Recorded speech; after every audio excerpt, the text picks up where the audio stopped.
Sige no, gara.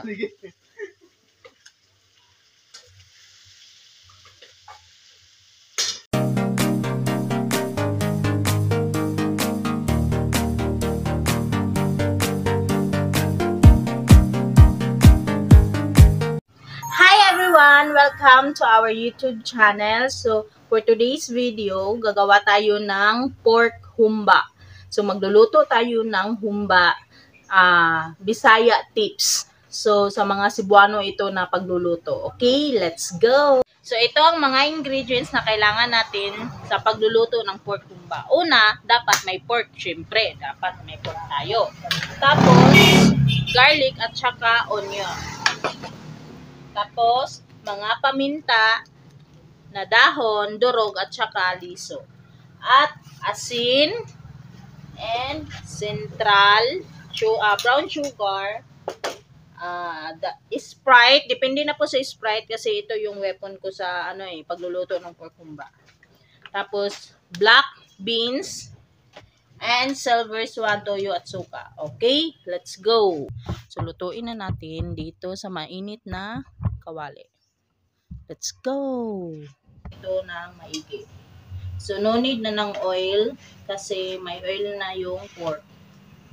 Sige go. Sige no, gara.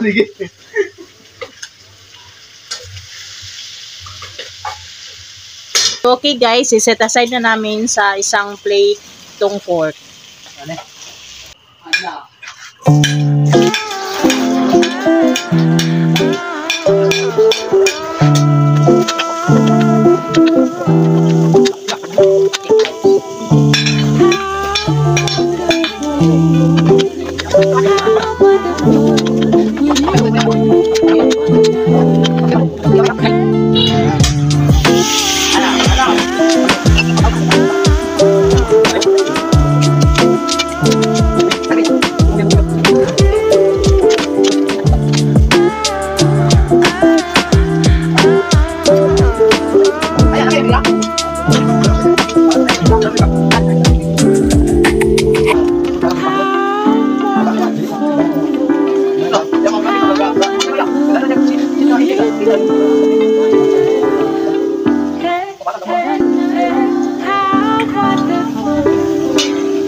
Sa kabaso tubig doon.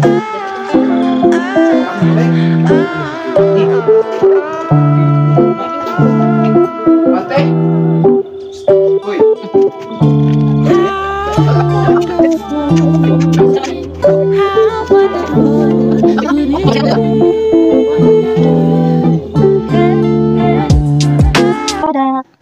Ito ang humba ng mga taga Bisaya